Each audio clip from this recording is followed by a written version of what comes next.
انتظامیہ کی طرف سے،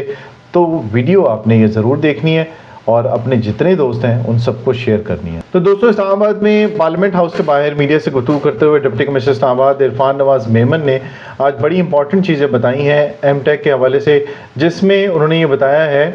کہ موٹر سائیکلوں پر جو ایم ٹیگ لگیں اس میں نئی چپ جو ہے وہ متعارف کرانے کے منصوبے پر کام ہو رہا ہے، اور یہ منصوبہ جو ہے وہ FWO کی جانب سے تیار کیا جا رہا ہے۔ اس میں نئی چپ جو ہے اس میں خاص بات یہ کہ دیکھنے میں آ رہی ہے کہ یہ زیادہ محفوظ ہوگی، اس میں جدید سیکیورٹی فیچرز ہیں انہوں نے بتایا، اور اس کے علاوہ شہریوں کو یہ چپ جو ہے وہ بالکل مفت فراہم کی جائے گی، یعنی شہریوں کو اس کے لیے کوئی اضافی چارجز نہیں دینے پڑیں گے۔ جنہوں نے پہلے سے ایم ٹیگ لگوایا ہوگا انہیں ویسی چپ دی جائے گی، اور جو نئی لگوانا چاہیں گے ان کے لیے وہی نامنل جو فیس ہے اس کے بارے میں یہ بتایا گیا کہ وہ نامنل سے فیس جو ہے وہ 250 روپے وہ دیں گے آپ، اور اس کے بعد آپ کو یہ چپ ایشو ہو جائے گی گاڑی کے لیے بھی اور موٹر سائیکل کے لیے بھی۔